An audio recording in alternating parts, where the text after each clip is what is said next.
할렐루야. 오늘 화요일 새벽에 오신 여러분을 환영하고 축복합니다. 우리 인사 한번 나누겠습니다. 잘 오셨습니다. 말씀의 은혜 받으십시오. 오늘 화요일 새벽에 마가복음 15장을 통해서 우리에게 주시는 말씀은 예수님의 침묵입니다. 예수님의 침묵. 성경에 소개되는 기억되는 중요한 재판이 있습니다. 그 하나의 유명한 재판은 솔로몬의 재판입니다. 솔로몬의 재판이고 또 하나의 재판은 빌라도의 재판이죠. 빌라도의 재판. 우리 예수님은 이제 겟세마네 동산에서 기도하시다가 잡히게 되었습니다. 잡히고 대제사장의 집으로 끌려가시게 되었습니다. 대제사장의 집에 끌려가게 되어서 밤새도록 또 신문을 당하시다가 결국은 이제 어디로 가게 되느냐 하면 대제사장의 집에서 어떻게 보면 사내들인 공회가 또 열리게 되고 거기서 예수님을 어떻게 죽일까 공모를 하다가 그들의 법에서 신성모독으로 또 걸리게 되는데 유대인의 법으로 신성모독인데 이 사람을 죽여야 되겠는데 그때 그 당시 사람을 죽일 수 있는 권한이 유대인에게는 없었습니다. 그래서 그들을 통치하고 있는 로마 법을 통치하고 있는 이 빌라도의 관저로 이렇게 가게 되는 것입니다. 그래서 새벽에 빌라도의 집으로 들어가게 되는데 오늘 말씀 가운데 보니까 빌라도에게 가게 되는 것이죠. 빌라도는 로마의 총독이었습니다. 로마 사람이 세웠던 총독이었는데 빌라도는 어떤 사람이었는가 하면 이 창을 가진 자, 그리고 항상 창을 가지고 있었고 능수능란하게 창을 썼다라고 하는 설이 있습니다. 창을 가지고 창을 잘 던지고 능수능란하게 창을 잘 썼던 것이죠. 총독의 재임 기간은 5년이었는데 그는 10년 동안 재임을 했습니다. 사마리아, 갈릴리, 그리고 에돔 지역까지 아주 잘 다스렸습니다. 정치적이고 또 실리적이고 아주 사악하였습니다. 이 빌라도는 심판자 또 판결자의 자리에 있었지만도 정의롭게 그리고 공의롭게 심판하지 못했을 때 이 빌라도는 모든 인류 가운데 기억되고 또 회사되는 사람으로 남아 있습니다. 우리가 사도신경을 하지 않습니까? 본디오 빌라도에게 뭘 받았습니까? 고난을 받는다. 아주 옛날 사람이지만도 오늘날 우리 하나님께서 예수를 믿는 사람들에게 사도신경을 이렇게 다 고백하게 하면서 본디오 빌라도에게 고난을 받았다. 누구에게? 빌라도에게. 예수님께서 이 빌라도에게 고난을 받았다.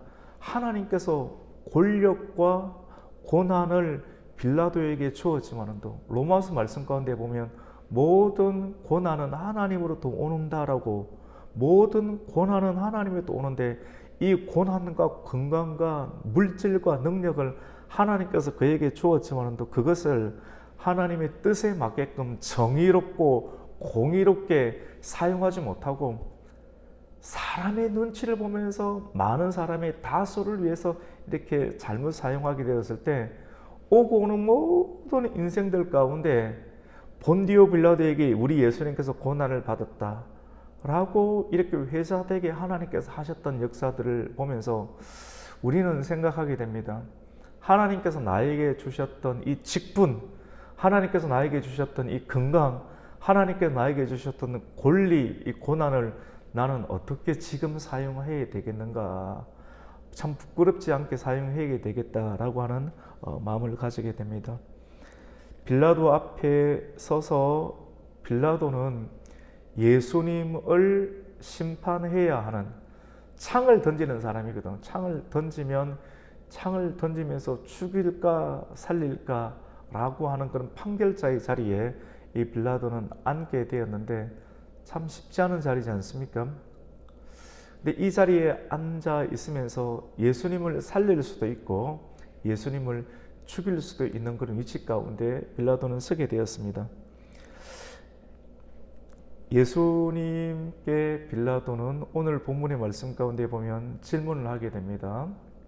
사람들이 대제사장을 비롯해서 많은 사람들이 빌라도의 총독의 관저 앞에 데리고 와서 이 사람들이 죄를 지었다.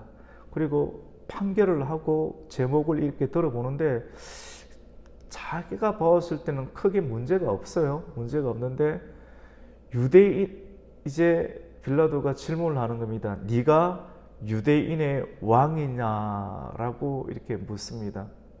유대인의 왕이냐? 네가 유대인의 왕이냐? 사실 예수님은 왕이 맞지 않습니까? 그 질문에 대해서 맞다라고 말합니다. 네가 유대인의 왕이냐? 네 말이 옳도다. 진리에 대해서는 침묵하지 않고 정상적으로 말하고 나머지에 대해서는 예수님께서는 침묵하고 답변하지 않습니다. 이것은 이사야 53장 7절의 말씀을 성취하기 위함인데 털 깎는 자 앞에서 잠잠한 양같이 그의 입을 열지 아니하였도다 라고 하는 말씀을 성취하시는 예수님의 모습을 보게 됩니다. 우리 예수님께서는 섬김의 종으로 많은 사람의 대속물로 내어주시기 위해서 오셨기에 진리에 대해서는 한마디로 대답을 하시고 나머지에 대해서는 침묵하셨습니다. 오늘의 말씀은 침묵입니다. 많은 사람들이 말이 많죠. 오늘날의 시대는 자기를 피하라는 시대지 않습니까? 로마의 법에서는 자기를 피하지 않으면 죄가 있다라고 인정하는 시대입니다. 이것이 로마의 법만 그렇습니까? 오늘날에도 자기가 항변하고 자기가 자기에 대해서 변호하지 않으면 그 사람이 죄가 있다라고 인식하는 시대입니다. 자기가 떠들어야 돼요. 자기가 말해야 됩니다. 자기가 항변하지 않으면 저 사람이 입을 다물고 있으면 저 사람에겐 죄가 있구나 라고 다른 사람들이 인정하는 시대이기 때문에 내가 대응해야 되고 대응해내지 아니하면 많은 사람들이 입을 다물고 있으면 저 사람이 죄가 있구나 라고 인정하는 시대, 그 시대가 로마의 시대였고 오늘날의 시대였습니다. 그 시대적인 분위기를 알고 있음에도 불구하고 예수님은 침묵하셨습니다. 굉장히 불리하죠, 맞죠? 그런데 그걸 알고 계시면서도 예수님은 끝까지 침묵하셨습니다. 왜냐? 죽기 위해서, 구차하게 살기 위해서 해명하지 않으셨습니다. 죽음 앞에서 태연하고 초연한 모습을 본 빌라도는 이러한 예수님의 모습을 보고 이상하게 여겼습니다. 죽음 앞에서는 어느 누구든지 태어날 수가 없습니다. 어떻게든지 자기를 이렇게 이야기를 하고 애원하고 한마디라도 더 해서 살려고 하는 모습. 빌라도는 최고의 권력자였기 때문에 그 권력 앞에서 어느 누구든지 한마디라도 더 하려고 하는 모습을 지금까지 보아왔는데 이 예수님은 네가 유대인의 왕이냐라고 하는 그 질문 앞에서 네 말이 옳도다라고 하는 말 이외에는 어떤 말도 하지 않고 그 절박한 상황 가운데서도 태연한 그 모습을 보면서 오히려 빌라도가 은혜를 받고 아주 의아한 마음을 가지게 되었습니다. 빌라도는 재판의 과정에서 대제사장들이 그래도 세상의 권력자들은 불의의 편에 서 있어서 그렇지 양심적으로는 옳고 그른 것을 알고는 있다라고 보거든요. 저도 보는데 자기 권력을 유지하게 하려고 방향성을 가지고 있기 때문에 그렇지. 빌라도는 이 재판의 과정에서 왜 이런 재판을 하는가? 대제사장들이 그들의 문제로 인해서 예수님을 시기하고 있기 때문에 이 시기의 문제로 예수님을 넘겨주었다는 것을 알고 있었습니다. 결국 이 진리의 문제죠. 여러분, 이 시기심, 사람들 안에 시기심이 다 있지 않습니까? 이 시기심 때문에 예수님을 그대로 두었다가는 어떻게 되겠습니까? 자기가 문제가 생기지 않습니까? 지금 오늘날에 4월에 총선이 있나요? 총선에도 각각의 국민의힘이든지 민주당이든지 아주 중요한 공천을 안 해주는 사람도 있지 않습니까?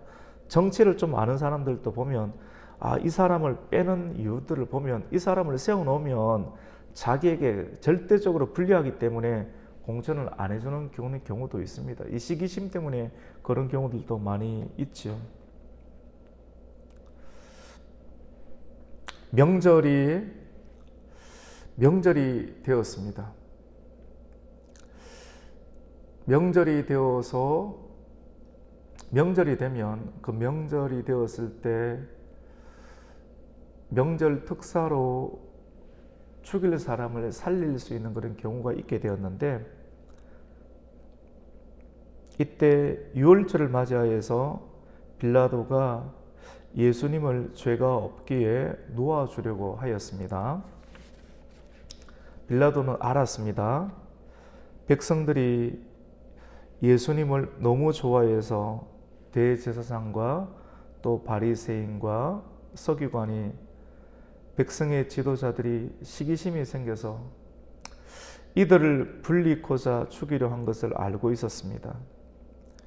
빌라도는 나름대로 머리를 써서 유월절 기간에 죄수 한 명 풀어주는 관습이 있는 것을 알고 예수님을 죽음에서 면할 기회를 주고자 하였습니다.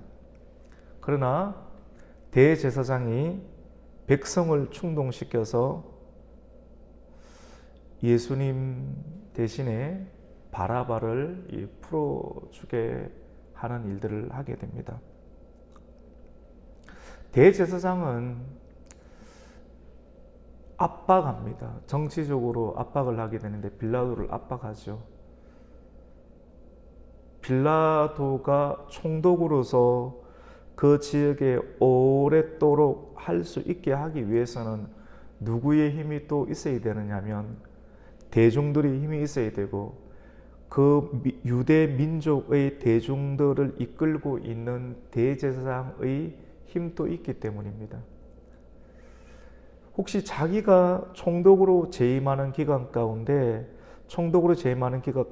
그 지역에서 밀란이라도 일어나게 된다고 하면 로마 정부에서 보았을 때 능력이 없는 것으로 판단하고 또 소환하고 또 총독에서 해임을 시킬 수가 있기 때문에 그런 것입니다. 그래서 이 여러 모든 것을 감안했을 때 이 대제사장의 압박을 그들은 생각하지 아니할 수가 없게 되었던 것이죠. 그래서 이 바라바라고 하는 사람은 열심당원이었습니다. 열심당원. 로마 정부에 대항하여서, 유대인이었는데 로마 정부에 대항하여서 계속해서 열심당원의 입장을 가지고 충돌하고 하다가 살인을 일으켜서 이렇게 감옥에 갇힌 사람이었는데, 많은 유대인들은 바라바를 살려라, 바라바를 살려라, 바라바를 살려라. 그리고 이 대제사장은 이런 일들을 충동하게 되었죠.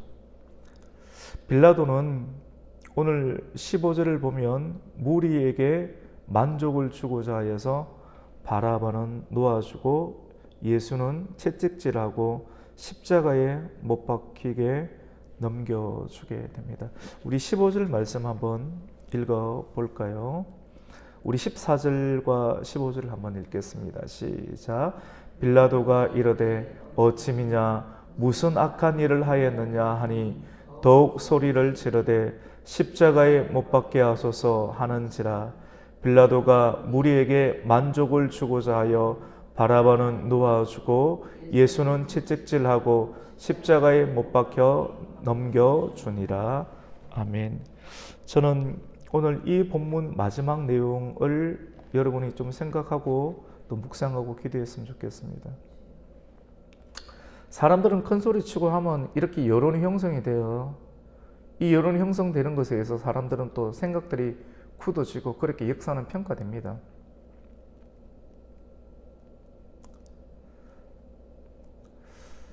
소리를 크게 지르고 십자가에 못 박으라 그렇게 하니까 결정적으로 최고의 결정권자인 빌라도는 누구를 만족합니까?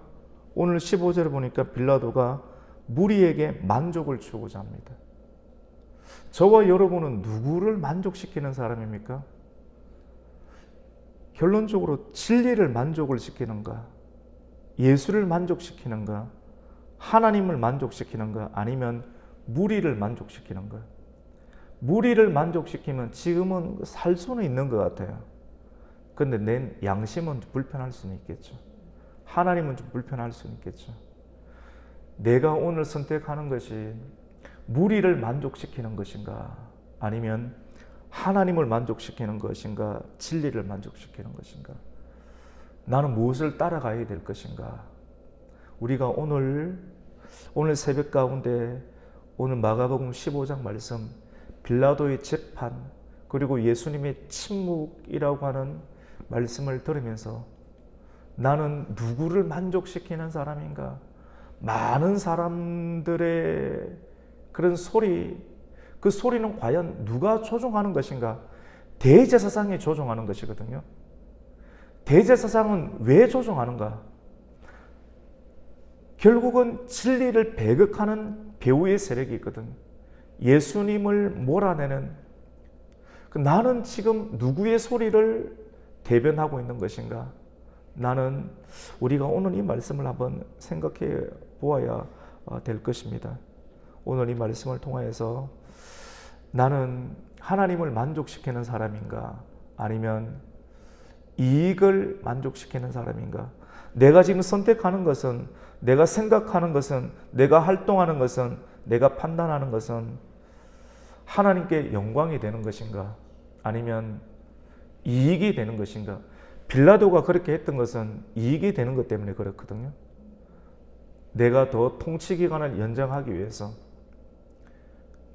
근데 오늘 이 말씀을 통해서 우리는 정말로 짧게 이익이 되는 것보다 하나님께 영광이 되는 것을 더 선택할 수 있는 믿음, 용기를 달라고 이 아침 가운데 함께 기도할 수 있는 이 시간이 되기를 예수님의 이름으로 축복합니다. 아멘. 하나님, 오늘 화요일 새벽 말씀을 통해서 우리는 예수님께서 또 사람 앞에서 재판을 당하시는 또 모습을 보게 되고 구차하게 또 생명을 구걸하지 아니하는 그런 모습을, 사명에 입각한 모습을 보게 됩니다. 또 사람이 예수님을 어떻게 재판할 수가 있습니까? 예수님은 끝까지 또 침묵하셨고 사명으로 또 죽음에 들어가셨습니다. 우리가 또 빌라도의 재판을 보게 되면서 하나님의 영광을 위해서 하나님의 영광의 편에 서게 되는가? 아니면 많은 사람의 무리를 만족시키는 편에 서게 되는가? 그 힘을 이기지 못하고 하나님의 편에 서지 못하고 진리의 편에 서지 못하고 많은 사람의 충동, 그 언론의 소리에 이끌려서 넘어가게 되는 연약한 사람의 모습을 또 보게 되었습니다. 하나님, 이 성경의 말씀을 통해서 나는 어떻게 해야 되는가? 내 생각은 어떠한가? 내 선택은 어떠한가? 우리의 목회는 어떻게 해야 되는가? 앞으로 내 인생은 어떻게 해야 되는가? 내 물질은 없는데, 내 미래는 아직 불투명한데 나는 어떻게 해야 되는가? 빌라도가 그렇게 할 수밖에 없었던 그 상황이 있어서 빌라도는 그런 결정을 내렸는데, 이것은 단순한 빌라도만의 문제가 아니라 지금 이 말씀을 듣는 우리 모두에게 주어지는 문제인데, 이 말씀을 통해서 우리는 다시 말씀에 입각해서 예수님 편에 서게 되고 진리의 편에 서게 되고 빌라도가 선택하였던 오고 오는 많은 사람들에게 회자되는 부끄러운 편에 서지 아니하고 영광스러운 하나님 편에 설 수 있는 영광스러운 선택을 할 수 있는 하나님의 사람 되게 하여 주시옵소서. 예수님의 이름으로 기도드립니다. 아멘.